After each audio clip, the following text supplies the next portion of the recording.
Soy Christopher Clark y estoy viajando por América Latina en busca de sus sitios declarados Patrimonio de la Humanidad por la UNESCO. El rostro de este continente ha sido moldeado por las culturas antiguas y por la conquista europea. También hay un espectacular patrimonio natural por descubrir aquí. Las Islas Galápagos, por ejemplo, donde se puede experimentar la evolución de primera mano. Y en Cuba, espero descubrir la turbulenta historia del país, así como una actitud especial hacia la vida de sus residentes.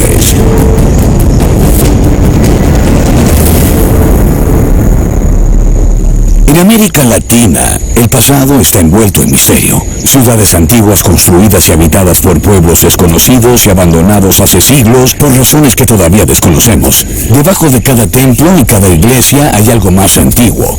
Un ir y venir de pueblos, una diversidad cultural y sofisticación insuperable en cualquier parte del mundo. Y encima de estas numerosas capas superpuestas, una cultura europea que tomó posesión de este continente con violencia, celo religioso y administración. Las tensiones enterradas en esta historia todavía se pueden sentir hoy y eso explica la agitación, pero también la creatividad de este continente. En Ecuador planeo examinar el legado cultural de la época colonial. Desde allí navegaré 1.600 kilómetros a través del mar hasta las Islas Galápagos, Patrimonio Natural de la Humanidad por la UNESCO. Visitaré el distrito histórico de La Habana y aprenderé más sobre el legado de la esclavitud en Cuba. Pero primero estoy en México, explorando los mundos antiguos de los mayas y los aztecas. En medio de la selva mexicana se encuentran las ruinas de la ciudad maya de Palenque. Se dice que la ciudad cubrió 20 kilómetros cuadrados durante su edad de oro en los siglos 7 y 8 después de Cristo. Y en su centro está este templo encargado por Pacal el Grande para permanecer por la eternidad como su propia tumba. En su apogeo, el templo fue pintado de rojo sangre.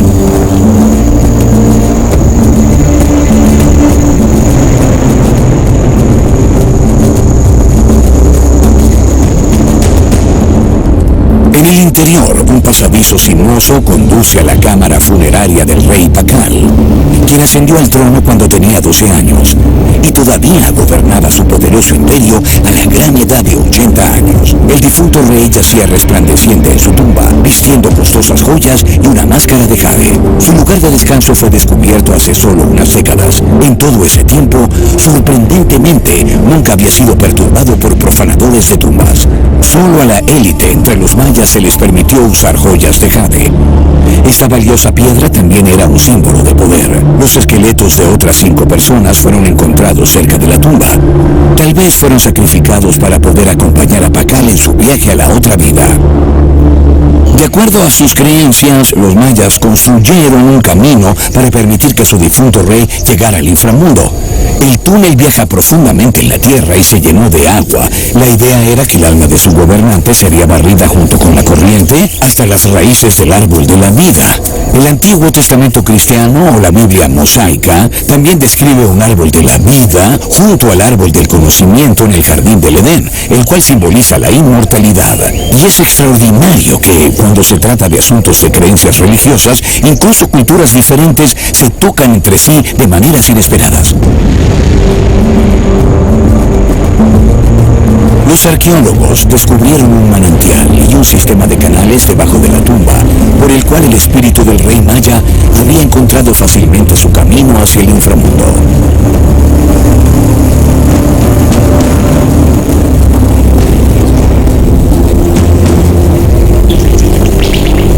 El libro sagrado maya, el Popol Vuh, dice que cuando los dioses crearon el mundo, primero trataron de hacer personas de arcilla y luego de madera.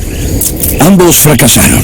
No fue hasta que usaron el maíz que finalmente lograron crear los primeros seres humanos. Y es por lo que incluso en la actualidad, los mayas aún se autodenominan pueblo del maíz.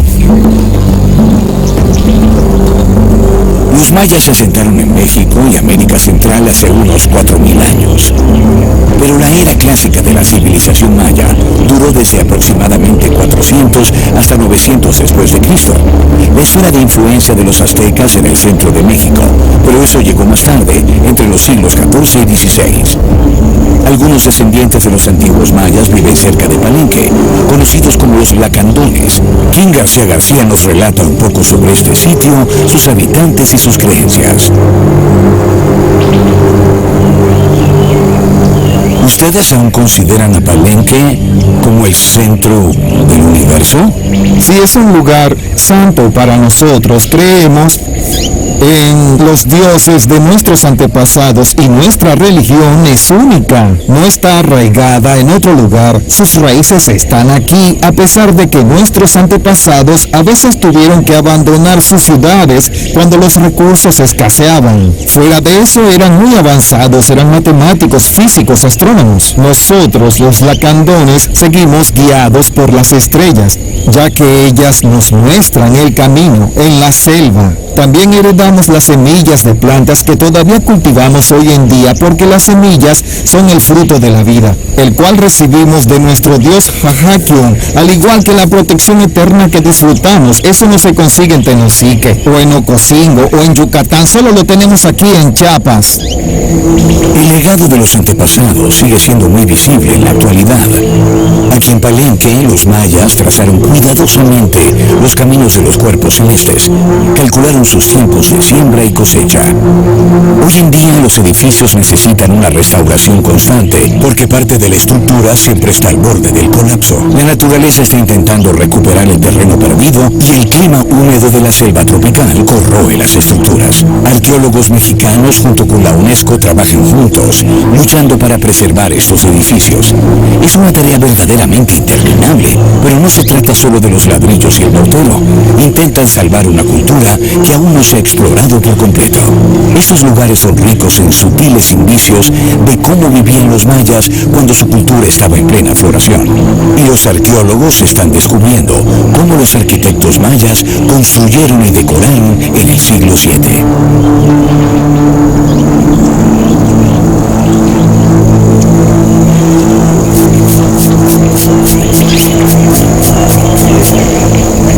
¿Y los trabajos de hoy utilizan los mismos materiales que los mayas? Sí, gracias a los estudios que se han hecho a lo largo de la arqueología desde hace 100 años, sabemos que la cal era el material que ellos usaban para consolidar no solo los edificios, sino los aplanados y a veces los decorados y modelados en estuco. Entonces, en base a estos conocimientos que tenemos, nosotros usamos los mismos materiales que usaban los mayas, porque así se preservan mejor los edificios y presentan una mejor armonía con los materiales originales. Hay algunos relieves impresionantes. Aquí vemos a la madre del rey Pacal entregando la corona a su hijo. Bien puede ser que los mayas sacrificaran a los humanos para sus dioses más a menudo de lo que solíamos pensar. Y cuanto más noble sea la sangre de la víctima, más felices serán los dioses. ¿Y cómo se hacían los sacrificios?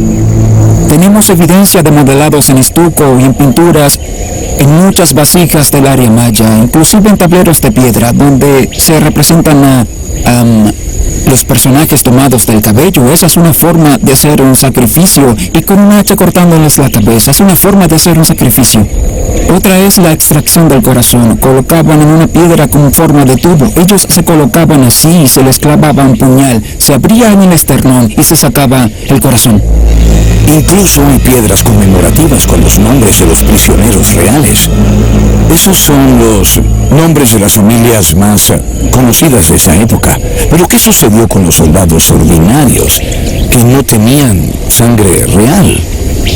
Por desgracia, por no tener sangre real, sus nombres no aparecen representados, pero es muy probable que ellos fueran absorbidos por la ciudad ganadora para prestar servicios como esclavos o prisioneros. Interesante. Los mayas sacrificaban a las personas con mayor frecuencia durante las sequías y las hambrunas y antes de que se fueran a la guerra. Y entre los aztecas, algún tiempo después, la costumbre del sacrificio humano llegó a jugar un papel aún más importante. Estoy viajando de Palenque a la Ciudad de México, donde una vez se ubicó la antigua capital azteca de Tenochtitlán. Poco queda de esta capital. Del elaborado sistema de canales construidos por los aztecas hace siglos apenas queda rastro. Tenochtitlán fue construida a través de varias islas en el lago de Texcoco, conectadas a tierra firme por 5 presas. Las presas de ladrillo y los canales servían como rutas de transporte. Era una metrópoli perfectamente organizada, un centro de comercio y un centro de educación. La plaza frente al Templo Mayor era el corazón de la ciudad. Sobre las ruinas del templo azteca, destruido por los españoles, los conquistadores construyeron una enorme catedral. También drenaron la ciudad de sus aguas.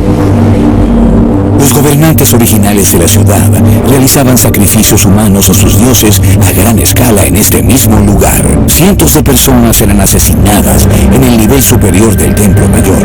Una vez muertas eran decapitadas y sus cráneos apilados en torres. La mayoría de las víctimas del sacrificio tenían entre 25 y 35 años. Morían por Huitzilopochtli, el dios de la guerra. Los aztecas creían que esos sacrificios constantes eran necesarios para mantener el mundo en marcha.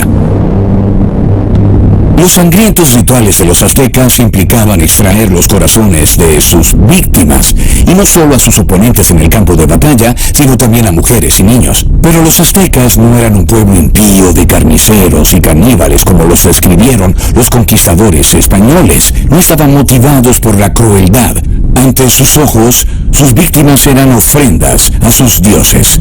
No sabemos exactamente quiénes fueron asesinados aquí. ¿Acaso fueron enemigos capturados, las víctimas del sacrificio, o el propio pueblo de los aztecas también enfrentó esta terrible experiencia? Lo que sabemos es que el culto sacrificial fue una de las piedras angulares de la religión azteca. Estos sacrificios estaban destinados a asegurar que el sol volviera a salir por la mañana y que el mundo simplemente no descendiera a la oscuridad. Los aztecas creían firmemente que debían ofrecer a sus dioses lo que llamaban agua preciosa, Chalchihuatl. Y esa agua preciosa era nada menos que sangre humana, ofrecida a los dioses en los corazones aún palpitantes de los sacrificios humanos de los aztecas. Las víctimas morían, pero su sangre alimentaba una nueva vida. Y así es como los propios aztecas lo representaban. Extraían el corazón de la víctima y lo sostenían hacia los cielos. Todavía hay muchos misterios en las antiguas culturas maya y azteca. El Museo Nacional de Antropología en la Ciudad de México contiene la colección de arte mexicano antiguo más grande del mundo. Las esculturas de piedra dedicadas a sus dioses nos recuerdan la importancia de la mitología para las culturas antiguas de esta parte del mundo. Era la clave del sentido de la vida y del mundo que yacía más allá de la muerte.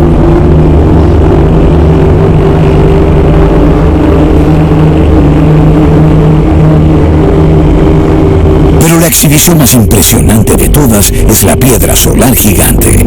Fue descubierta en el siglo XVIII enterrada bajo la Zócalo, la plaza central de la Ciudad de México, donde el Templo Mayor solía encontrarse. Maestra, muchas personas consideran que esa piedra es un calendario. ¿Cuál es su significado? Bueno, este es un monumento dedicado al culto del sol. Para los mexicas, el culto solar era el más importante para ellos. No registra el paso del tiempo, por lo que no podemos considerar que sea un calendario.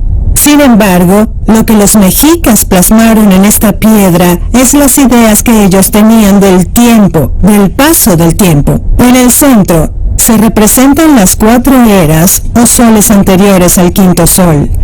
El quinto sol es el sol de los mexicas, que está en el centro de la piedra. Alrededor, en el primer anillo, están los días, después están los años y, finalmente, están 2 grandes serpientes de fuego que representan el lugar en el espacio donde se mueve el sol. Están cargando el sol en el firmamento.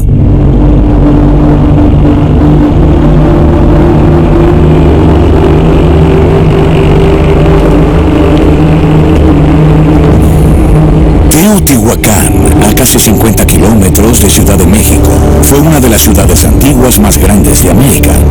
Fue construida y experimentó su edad de oro mucho antes de que los aztecas llegaran. ¡Qué espectáculo debió ser para los aztecas cuando descubrieron esta ciudad en el siglo XV! 700 años antes había sido abandonada por una cultura que permanece desconocida en la actualidad. Aún no sabemos a ciencia cierta quién vivió aquí. Los aztecas estaban convencidos de que las pirámides y los templos debieron ser construidos por gigantes y dioses, por lo que llamaron a la ciudad Teotihuacán, lo cual puede significar el lugar donde las personas se convirtieron en dioses. Cerca de 200.000 personas vivieron aquí. En aquel entonces había sido la ciudad más grande del continente, el corazón de América Central, comparable solo con la antigua Roma. Los aztecas podrían haberse asentado en la ciudad abandonada, pero estaban demasiado intimidados por los misterios que guarda. En cambio, convirtieron a Teotihuacán en un enorme santuario para sus dioses, pues creían que aquí se había creado el mundo. Fueron los aztecas quienes llamaron a la calle principal Calzada de los Muertos, y los dos grandes templos como el Sol y la Luna. La ciudad era sagrada para ellos, y copiaron el estilo arquitectónico para sus propios proyectos de construcción.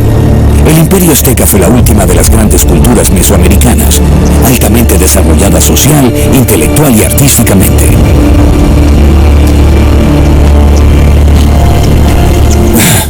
En su razonamiento moral y ético, los aztecas eran pragmáticos. Hay un viejo proverbio azteca que dice: la tierra de este mundo es resbaladiza. Lo que querían decir con eso era que incluso una buena persona puede caer en el mal. Y lo que eso significa, a su vez, es que la pregunta importante no es ¿eres buena o mala persona?, sino cómo podrías manejar las consecuencias de tus errores.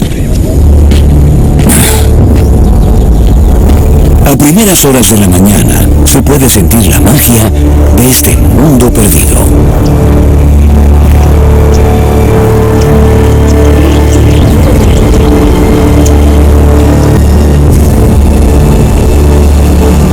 El impulso de estar en constante intercambio con los dioses se puede encontrar en muchas culturas mesoamericanas.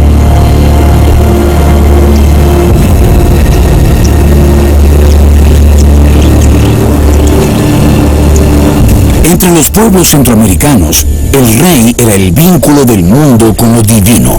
Mantuvo unido al cosmos y ordenó que esos rituales y sacrificios se realizaran a los dioses. Él era el responsable de prevenir crisis como cosechas fallidas. Y el tiempo jugó un papel crucial en estas culturas. Los pueblos centroamericanos distinguían entre el tiempo ritual y el tiempo solar, en otras palabras, entre el tiempo sagrado y el tiempo mundano. Aquí había un calendario para cada uno, y los dos tiempos se integraron entre sí, permitiendo que los eventos del pasado o del mundo de los dioses se incrustaran en la experiencia de los humanos vivos.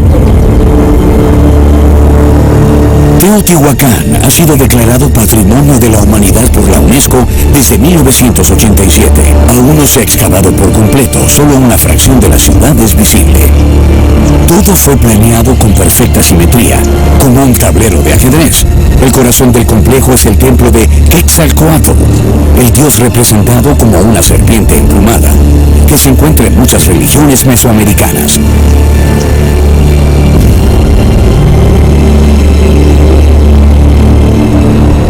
Según la leyenda, el Quetzalcóatl de piel blanca fue derrocado como rey dios y huyó de estas tierras. Pero un día se dice regresaría del otro lado del mar y reclamaría su antiguo imperio. Según el calendario azteca, ese iba a ser el año exacto en que el conquistador español Hernán Cortés desembarcó en la costa de México. Moctezuma II creía firmemente que Cortés debía ser descendiente del dios desterrado. Su credulidad, junto con muchos otros factores, selló el destino de los aztecas. Algunos creían que los españoles explotaron el mito del regreso del descendiente de Quetzalcóatl para justificar el derrocamiento del imperio azteca. En cualquier caso, a partir de ese momento, para bien o para mal, Europa seguirá siendo parte integrante de la historia de este continente.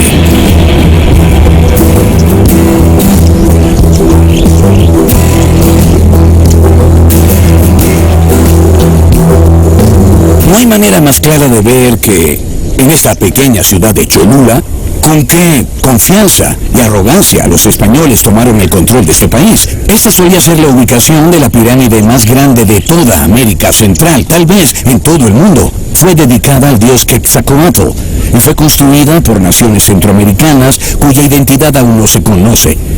En el siglo XVI, los españoles construyeron una catedral justo en la parte superior, Nuestra Señora de los Remedios. Vaya acto de dominación.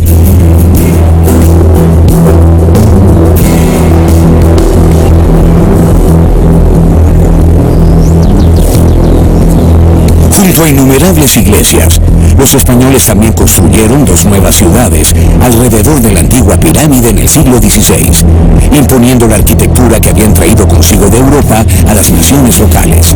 La ciudad de Puebla, declarada Patrimonio de la Humanidad por la UNESCO, es un ejemplo particularmente bien conservado de esta arquitectura.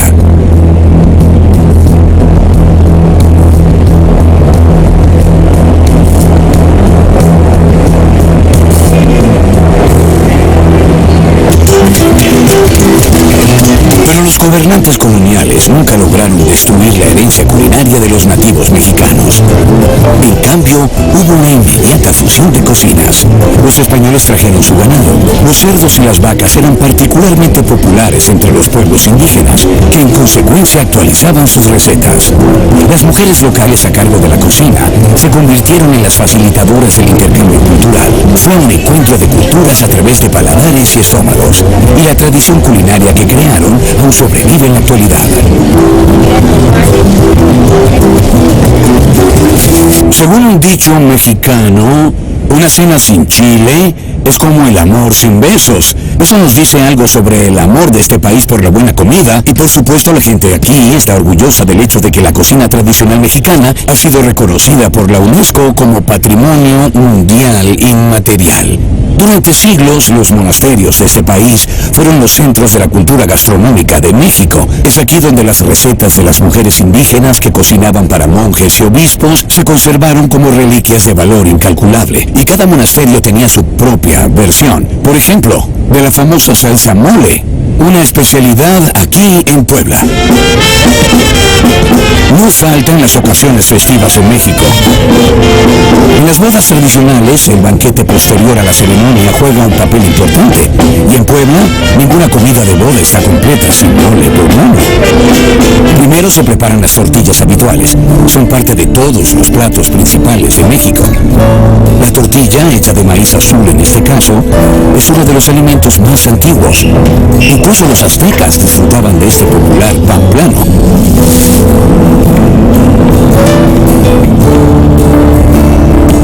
¿Cuáles son los ingredientes de la mole? Bueno, los ingredientes de la mole son canela, ajonjolí,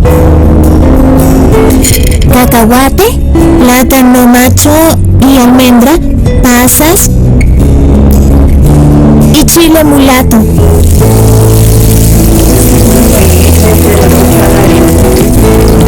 Esta receta se ha transmitido dentro de esta familia durante 8 generaciones, y 3 generaciones están aquí en la cocina hoy. Las amables damas me enseñan sus trucos de cocina, y no solo se me permite mirar lo que están haciendo, incluso me dejan echar una mano. Lo que realmente me llama la atención de cocinar aquí es lo tranquilo y apacible que es todo el proceso en una cocina europea. A menudo hay bastante, ¿cómo decirlo?, tensión y prisa, pero aquí parece haber un ritmo de cocción muy relajado y lento que es bastante agradable de experimentar.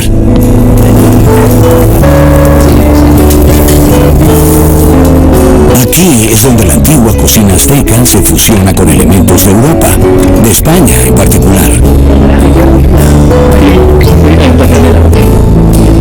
Una de las monjas estaba moliendo y alguien le preguntó: ¿qué estás haciendo?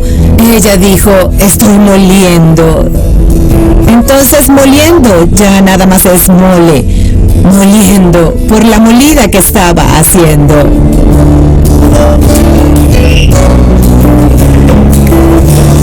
La cocina mexicana ha sido catalogada como Patrimonio Cultural Inmaterial de la UNESCO desde 2010.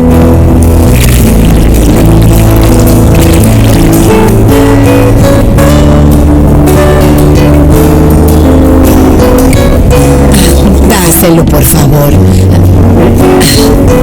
Muchas gracias. Así es como los dignatarios de la iglesia deben haberse sentido mientras disfrutaban de las mejores comidas de las cocinas de los conventos en los días festivos de México. ¿Te gusta? Me gustan mucho. Aquí en México no se usan los cubiertos. ¿Lo pruebas? Mira. Se hace un triángulo, así. ¿Así? Y lo levantas. Y ahora es el momento de despedirme de México, de la ciudad de Puebla y su volcán local Popocatépetl, que está activo y entra en erupción de vez en cuando. Mi viaje ahora me lleva a Cuba, con su capital de La Habana y el Valle de Viñales, la meca del tabaco.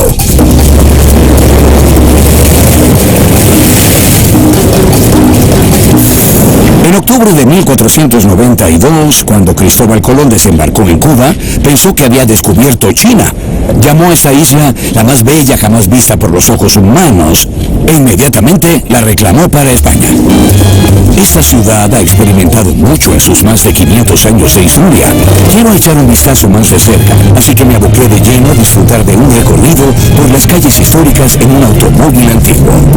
Observo lo que ha cambiado desde la muerte de Fidel Castro.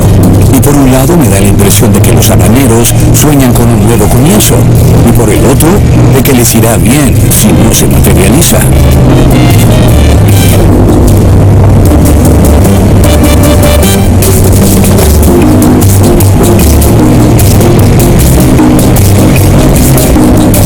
Aquí se puede sentir cómo los turbulentos capítulos de la historia de Cuba han dado forma a esta ciudad. El colonialismo español, la esclavitud africana, la rebelión y la resistencia, y la edad de oro de los barones del azúcar. En la década de 1920, este lugar fue un patio de recreo para la mafia estadounidense. Luego vino la victoria de la Revolución Cubana, bajo Fidel Castro, y 60 años de gobierno socialista. A lo largo de todos estos desafíos, los habaneros, como se conoce a los habitantes de esta Babilonia caribeña, han conservado su indomable alegría de vivir.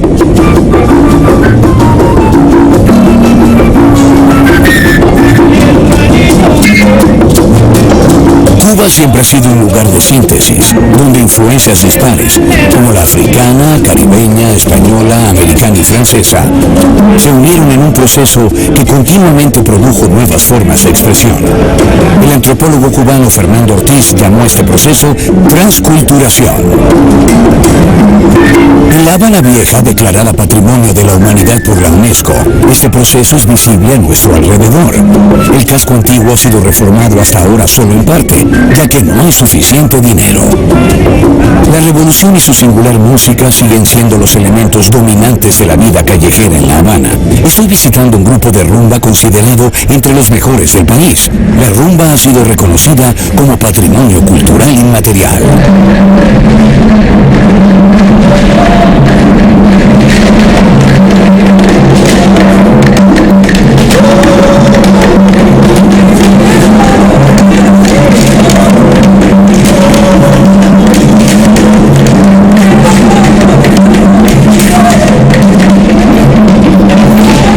Es una mezcla de música y danza, canto, gesto e intensa interacción entre hombres y mujeres.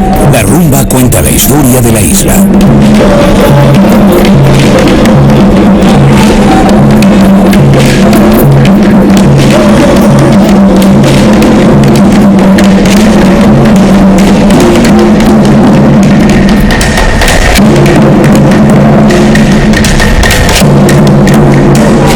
La rumba es netamente cubana, su base es cubana, tiene influencia africana. Sí, así es, sí, porque cuando trajeron a los negros africanos a Cuba como esclavos, ellos cantaban en forma de protesta. Sí. Y de esa forma cantaban a su tierra, a la añoranza, cantaban al amor, al maltrato. En ese sentido se fue transmitiendo de generación en generación. Había mulatos, también había blancos, pero el negro específicamente la adoptó como forma de expresión, de liberación. Estas experiencias conmemoradas en la música también deben haber dejado su huella en el paisaje. Se dice que el mejor tabaco del mundo se cultiva aquí, en el Valle de Viñales. Estoy buscando a los maestros que puedan liar un verdadero puro cubano, porque de aquí es de donde provienen marcas famosas como Cohiba, Montecristo y Romeo y Julieta.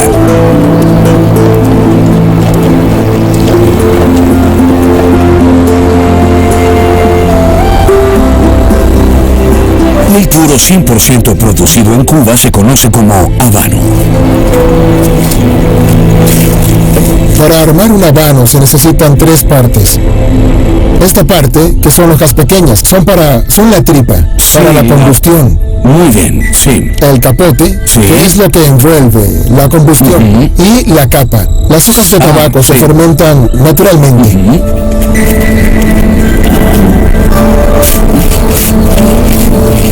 Incluso Colón se maravilló de los peculiares cigarrillos fumados por los pueblos indígenas. Pero no fue hasta el siglo XVIII que los europeos, que siempre habían preferido el tabaco de mascar o el rapé, desarrollaron un gusto por fumar y la producción de tabaco se disparó. Bueno, Por desgracia, el cultivo de tabaco no fue la única industria en Cuba impulsada por los esclavos. Estos también trabajaban en las plantaciones de café y caña de azúcar. El Caribe se convirtió en el teatro de una competencia entre las potencias coloniales europeas. Había un creciente apetito por los productos del Caribe y en el proceso, los seres humanos se convirtieron en la mercancía más deseable de todas. Ningún otro producto está tan estrechamente entrelazado con la explotación de los seres humanos en esta región como el azúcar. El tabaco puede ser el símbolo de Cuba, pero el azúcar fue el verdadero impulsor de su historia moderna. A mediados del siglo XIX, la isla podía presumir de una industria azucarera de alta tecnología de vanguardia, con fábricas más grandes que los molinos de algodón de Manchester. Todo dependía del trabajo de los esclavos. No se puede pasar por alto los horrores de la esclavitud o el sufrimiento de los esclavizados. Los gobernantes coloniales, nuestros antepasados, se llenaron los bolsillos a expensas de los esclavos. Es difícil imaginar las atrocidades que este Pacífico Valle y todo este continente han visto a lo largo de los siglos. Por supuesto, siempre ha habido guerras y conflictos aquí como en todas partes, pero la conquista española de América Latina y el Caribe marcó un nuevo punto de partida. En algunos lugares se acabó con poblaciones enteras, siguió la opresión y la esclavitud. Todos estos países fueron testigos de valientes movimientos de resistencia, emancipación e independencia. Pero el pecado original de la conquista europea continuó moldeando su historia. Por muy terrible que sea esta saga de violencia y destrucción, es difícil explicar la diversidad y la creatividad de esta parte del mundo sin ese traumático trasfondo. Es una contradicción que continúa animando la cultura aquí y ayuda a explicar el carisma exclusivo de estas sociedades.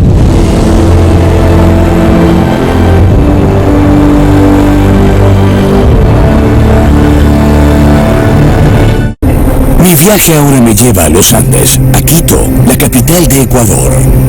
Se encuentra a casi 3.000 metros sobre el nivel del mar. Quito está enclavada entre volcanes y fue la primera ciudad en ser colocada en la lista de Patrimonio de la Humanidad de la UNESCO en 1978.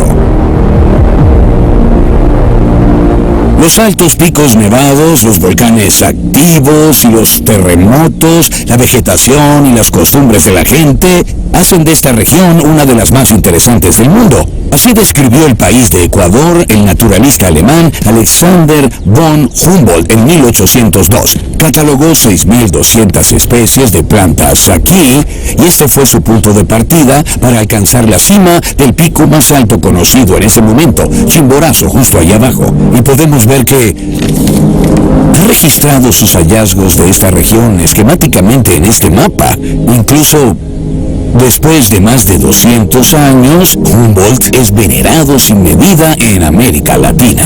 Es considerado el segundo y verdadero descubridor de América, porque a diferencia de Colón e incluso Hernán Cortés, llegó al continente con intenciones pacíficas y amistosas y se interesó por la población local, así como por la flora y la fauna.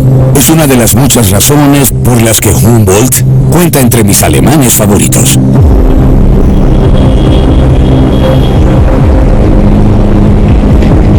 En En 1534, los españoles conquistaron el antiguo imperio inca en los Andes.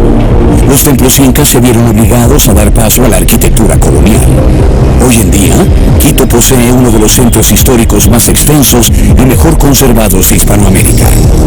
La profesora Sofía Luzuriaga Jaramillo está llevando a cabo una investigación sobre la turbulenta historia de Quito. La ciudad reúne tradiciones arquitectónicas y artísticas indígenas y europeas. Es un espacio así que está situado en la hoya del Guayabamba. ¿Cómo era ese Quito? Era un Quito que se movía, era un Quito de mucha interacción. Por ejemplo, vayamos un momento al Ilaló, que es parte de lo que sería la zona de Quito. El Ilaló con sus talleres de obsidiana. Entonces, retrocedemos un poco en el tiempo y también avanzamos en el tiempo. Vayamos a Cotocollao, ahí encontramos unas planicies con unos camellones que eran estas hondonadas y bajadas de tierra que servían como una técnica agrícola de cultivo.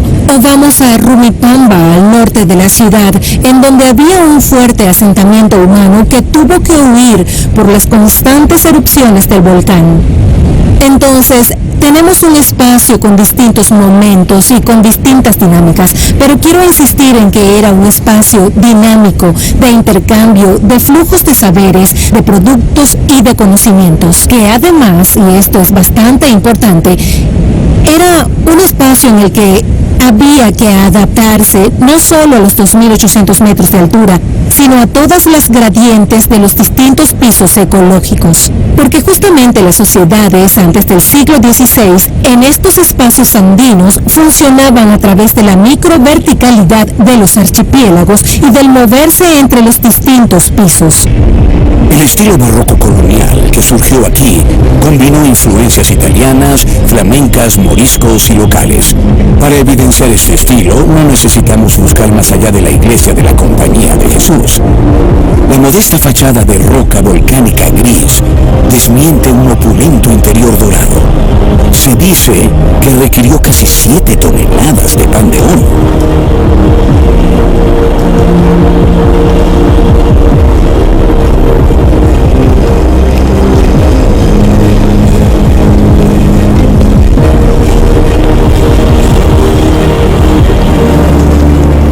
Una de las cosas más fascinantes de este lugar, de esta iglesia, es cómo las diferentes culturas se han reunido aquí. Se puede ver en la bóveda sobre la nave morisco, inscripciones de aspecto árabe y decoraciones de los artesanos moriscos que vinieron con los españoles durante la conquista del Ecuador. Y detrás de mí, por supuesto, toda la pompa y la gloria del barroco europeo. Sobre mí, en esta hermosa cúpula, una referencia al sol y por lo tanto, una referencia codificada al dios sol de los incas conquistados. Se suponía que la gente local, los indígenas de Ecuador, también se sentían espiritualmente como en casa en esa iglesia. Y esto es algo que tal vez todos estos lugares de patrimonio cultural global tienen en común. Son lugares donde, a pesar de toda la historia de destrucción, transición y subordinación, diferentes piezas rotas de la humanidad se vuelven a unir. Los jesuitas que construyeron esta iglesia pudieron permitirse toda esta hoja de oro porque también fueron hombres de negocios que encargaron el cultivo de la caña de azúcar en enormes extensiones de tierra, laboriosamente plantadas y cosechadas por los descendientes de los incas y por los esclavos africanos. Así fue como financiaron la construcción de iglesias como esta. Pero Ecuador pronto se desecharía del dominio colonial español ibérico. El gran revolucionario Simón Bolívar luchó para liberar varios países y en 1822 Ecuador obtuvo la independencia. El país, por cierto, recibe su nombre del Ecuador, que lo atraviesa directamente. Hace unos años, en Quito, utilizaron el GPS para dibujar con precisión militar el Ecuador como línea en el suelo. Y eso significa que tengo dos opciones aquí. Puedo ubicarme en el hemisferio sur, que es de donde vengo, donde nací, o puedo ubicarme en el hemisferio norte, donde he estado viviendo y trabajando durante décadas. Es una elección difícil y creo que simplemente me pararé con un pie en cada hemisferio y me ofreceré como un puente.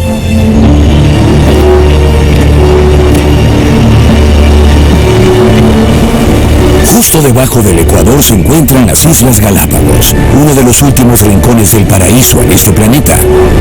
En 1835, el naturalista británico Charles Darwin partió rumbo al archipiélago de 19 islas a bordo del Beagle, un buque de reconocimiento de la Armada Británica.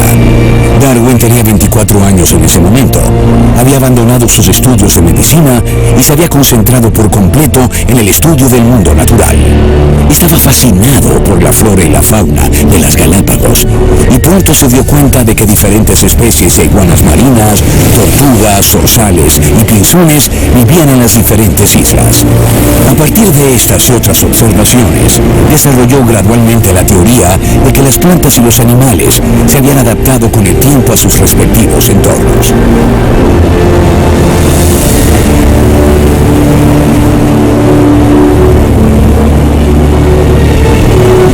Las islas se convirtieron en un parque nacional en 1959 y han sido patrimonio de la humanidad por la UNESCO desde 1978. Se cree que las Galápagos fueron creadas hace unos 350 millones de años a través de la actividad sísmica y volcánica en el fondo del océano. Como nunca estuvieron conectados al continente, especies únicas de plantas y animales pudieron desarrollarse allí.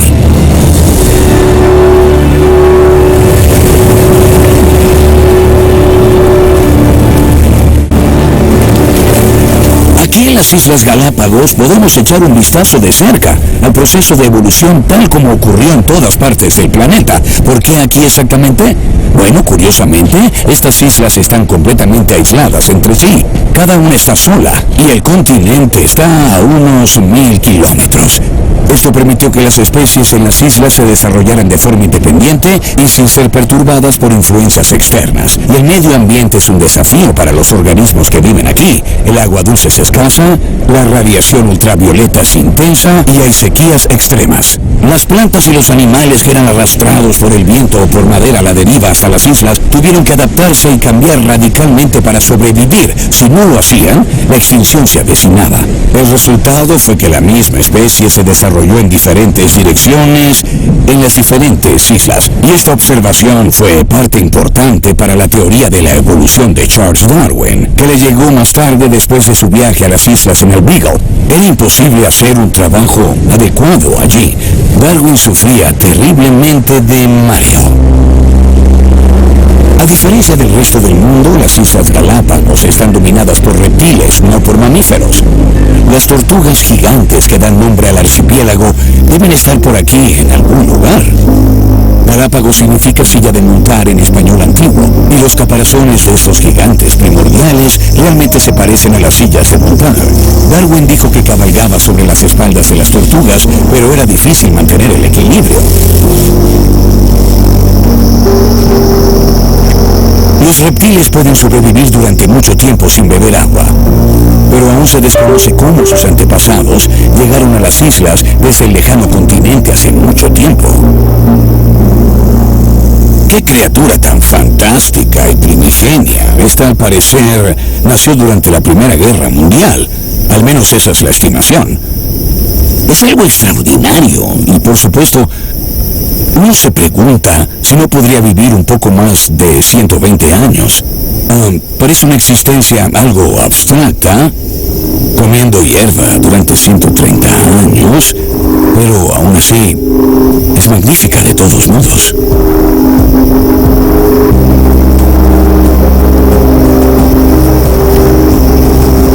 Estas criaturas han desarrollado habilidades muy especiales con el fin de adaptarse a las incertidumbres de su entorno. Cuando el macho fertiliza a la hembra, esta tiene un saco espermático donde puede preservar el esperma del macho durante más de 3 años. Bien, si en algún momento durante estos 3 años si la estación de lluvias es buena, la hembra fertiliza los huevos. Les tomará un par de semanas aumentar de tamaño y luego pondrá los nuevos. Las tortugas hembras tienen un grado muy alto de autocontrol reproductivo. No solo eso, sino que la hembra también puede retrasar el desarrollo de los huevos. Se cree que las tortugas pueden mantener el esperma y los óvulos durante unos 5 años. y las hembras pueden saltarse las estaciones malas. ¿Qué tiene de especial esta especie? ¿Por qué envejece tanto? ¿Por qué las tortugas alcanzan una edad tan avanzada? Bueno, esa es una buena pregunta. Comenzamos a investigar esto en 1965. Es un tiempo muy corto, un periodo de tiempo muy corto. Pero una de las evidencias más importantes que tenemos es de Steve Irwin. Él es de Australia. Cuando Charles Darwin vino aquí en 1835, sacó muchas especies de las Galápagos. Y una de esas especies fueron las tortugas. Por alguna razón, llamó a una de las tortugas Harry al principio, pero descubrieron que era una hembra y la llamaron Harriet. Esta es Harriet, que está en el zoológico de Melbourne. Exacto. Steve informó que la tortuga muere después de unos 170 años. Esa es la única evidencia que tenemos sobre su vida útil. Pero para los científicos, eso es un registro de vida. Porque ponemos un animal muy fuerte que vive en cautiverio, con una cama, comida. Es probable que... Es una vida muy privilegiada. Exacto.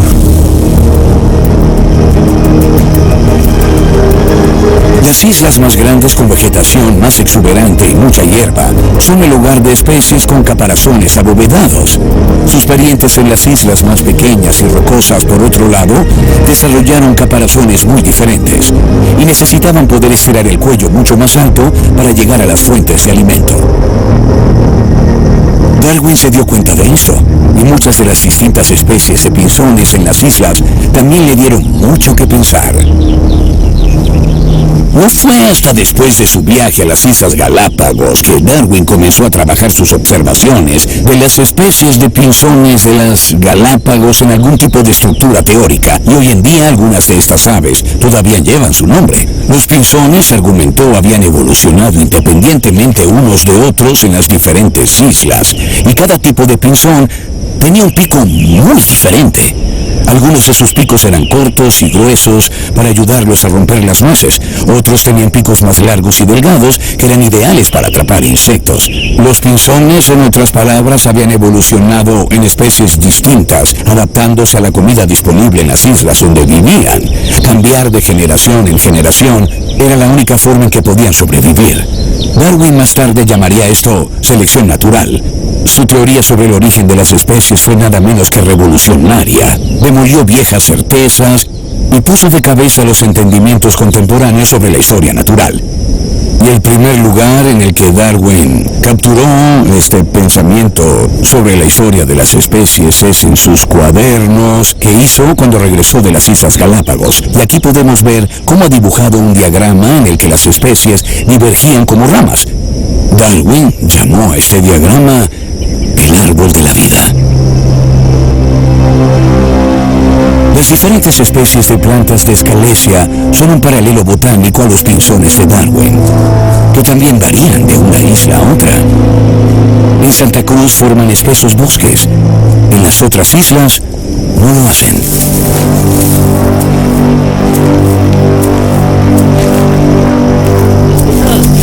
En mis expediciones a las diversas islas, me encuentro con guardabosques que cuidan especies de aves que están casi extintas. En la actualidad, uno de los muy raros petreles de las Galápagos está programado para ser marcado. Son endémicas aquí, por lo que solo se pueden encontrar en las Islas Galápagos, y están en la lista de especies animales en peligro de extinción. Anidan en madrigueras en el suelo para proteger sus huevos y polluelos de depredadores como las ratas, que llegaron a las islas junto con los humanos. El objetivo de los guardabosques es marcar y observar a cada una de esas aves. Según los guardabosques, proteger esta especie única también es su deber para con este sitio del Patrimonio Natural Mundial de la UNESCO.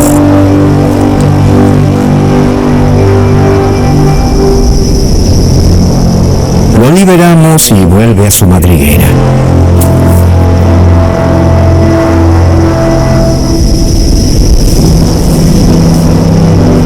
De vuelta en la costa, me reúno con María José Barragán, directora científica de la Estación Científica Darwin en las Islas Galápagos. ¿Cómo ve ella el futuro del archipiélago? Soy optimista, por eso estoy aquí.